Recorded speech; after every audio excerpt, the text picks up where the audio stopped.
Назарбаев зияткерлік мектебінің үш тілде білім беру пилоттық жобасы Жаңаөзен мектеп гимназиясында басталды. Бұл Маңғыстау облысы бойынша жаратылыстану математикалық бағыттағы пәндерді үш тілде оқыту енгізілген 11 білім ордасының бірі. Мұнайлы қалада бұл жоба келер жылы мектеп лицейде де қолға алынбақ. Қаңтар айынан бері мектеп гимназиясының 7-ші сыныбында физика пәні оқытылып жатыр.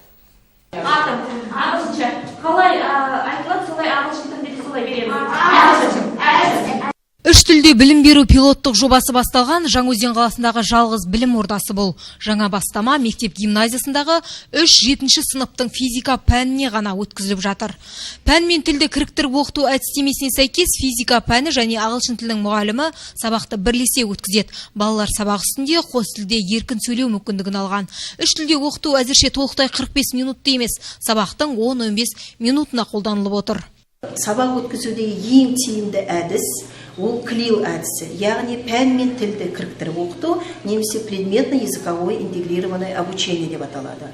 Осы әдіс 90 жылдардан бастап Еуропа елдерінде ең көп тілділікті үйрену мақсатында ең тиімді әдіс болып енгізілді.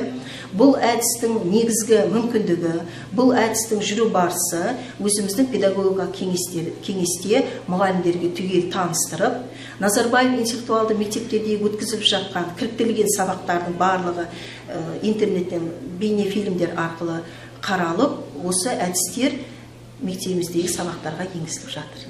Жобаға сай жаратылыстану математика бағытындағы пәндер қазақ және ағылшын тілінде, ал гуманитарлық бағыттағы пәндерге орыс тілі қосылып оқытылады. Келер жылдан бастап бұл бастамаға мектеп лицейі мен барлық бірінші сыныптар қатысады.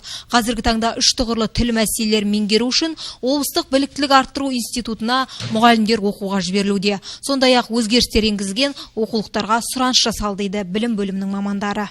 Физика, география, биология пән мұғалімдері облыстық мұғалімдердің білім жетілдіру институтында курстан өтіп жатыр. Сонымен қатар енді жаз айларында да осы бірінші сыныптан бастап үш тілдікті енгізу мақсатында бірінші сынып оқушылары әр мектепте 12 мұғалімнен сол курстан өткізіледі. Бастама қолға алынған мектеп гимназияда ағылшын орыс тілін барлық мұғалімге үйрету үшін мектепішілік қосымша курс ашылған. Мұның ұстаздар үшін де, оқушылар үшін де пайдасы зор екенін айтып отыр білім ордасы басшылары. Индира Сатимбаева, Нұрсұлтан Өскенбаев, жаңалықтар.